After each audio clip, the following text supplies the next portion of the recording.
The domesticated dog, Canis lupus familiaris, is a species that has evolved alongside humans, becoming our best friend and prized possession. Humans have selectively bred the animal with multitude of purpose and have succeeded beyond their expectations, showing a great range of phenotypic variety and still remaining the same species. Between the reputed authoritative kennel clubs around the world, around 400 breeds are recognized, but none of them are Indian indigenous breeds. In India, we are perhaps more familiar now with exotic breeds like the Labrador, Retriever, Dachshund, Great Dane, Pomeranian, or even the Dalmatian than the Indian indigenous breeds. Yet, in history's annals, one can find many references to huge Indian breeds being prized. Many of the breeds mentioned in ancient writing are extinct or unidentifiable, and the few that remain are traveling down the road towards extinction. Indian breeds are working dogs and come under the hound or mastiff category. Our own history depicts the magnificence of these animals, from cave paintings to stone carvings to Sangam literature. All have portrayed the Indian dogs in majestic roles. The earliest reference to dogs can be seen in the Rig Veda. There are stories in the Ramayana and Mahabharata too about the faithfulness of dogs. There are 25 recognizable Indian indigenous breeds of dogs in India. Though the Honorable Prime Minister of India has drawn attention to some of these breeds and appealed for adoption, people are unaware of the history and use of these breeds. This series on indigenous dog breeds in India is an attempt to create awareness of their plight and take a scientific look at the present scenario.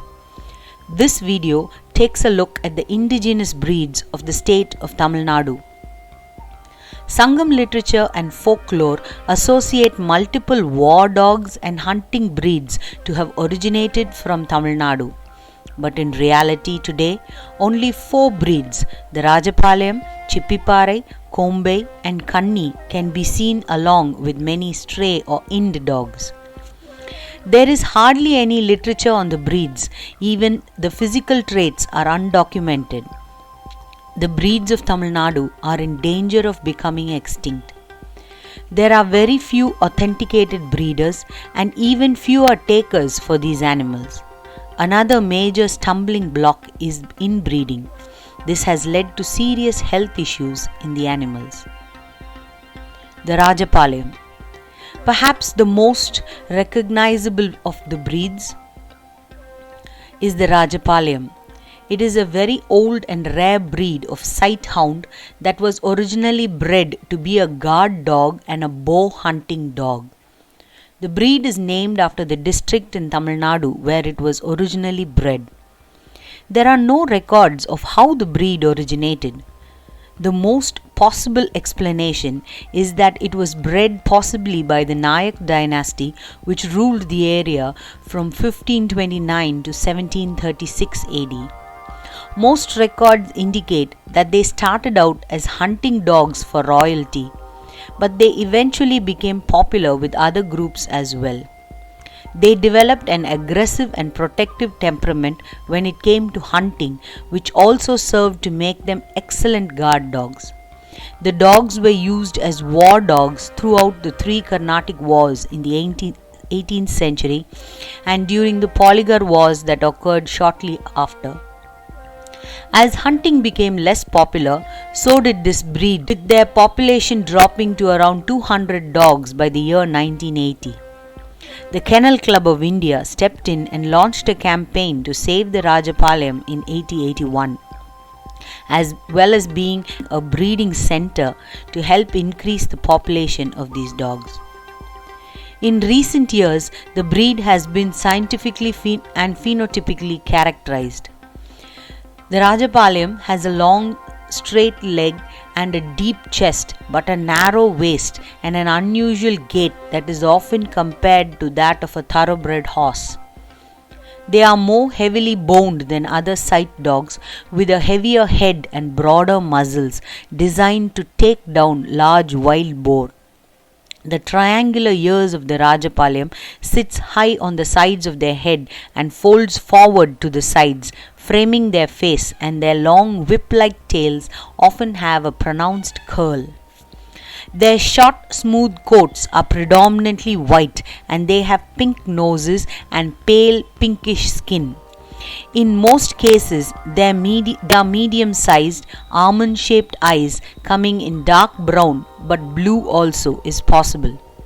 Both the male and female dogs have an average height ranging between 25 to 30 inches at the shoulders and an average weight of between 30 to 35 kilos. The animals are fiercely loyal and protect their territory. They can be quite vicious. Though they are affectionate with their owners, they tend to be aggressive towards strangers and other animals, so do they need early socialization to prevent dangerous behaviors from developing. This breed is trained by the Indian Army to be used in border patrols. The dog is highly active and needs a lot of exercise in the form of regular walks and play. These dogs need at least an hour of vigorous activity each day. While they like long walks and jogs, they do well if they have a little time to play and romp. They are generally happiest in a larger home with a secured yard to play in. Rajapalayam dogs are primarily sight hounds, and they enjoy activities like engaging their prey drive. They also have an excellent sense of smell, and with some effort can be taught to track as well. The breed also has a tendency to develop demodendric mange and other skin disorders. It should be noted that dogs of this breed that are born with blue eyes are more likely to be born deaf or blind.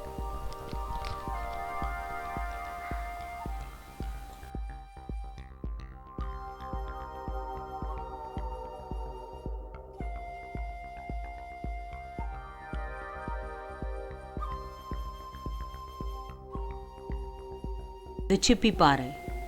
These are sight hounds bred originally in the Madurai district of Tamil Nadu. The animal is graceful, agile, and elegant to look at, and has often been compared to the greyhound. These dogs were bred to be guard dogs and hunting dogs owned by the rulers of Tirunelveli and Madurai. They were prized hunters of wild boar, deer, and hare.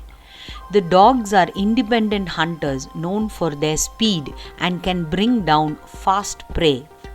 A Chippipare's coat can be brown, fawn, silver grey, or reddish brown in color with few or no white markings, or sometimes the markings are in shades of fawn or grey. The coat may also display a dual shade, most general among them being the combination of black and tan and black and grey. The sight hound has a dome-shaped head which possesses a set of small, dark and alert eyes.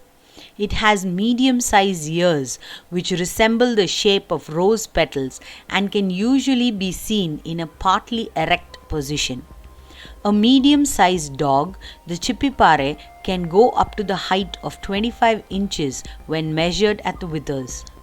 Normally, the weight of a Chippipare hangs in the range of 15 to 20 kilos.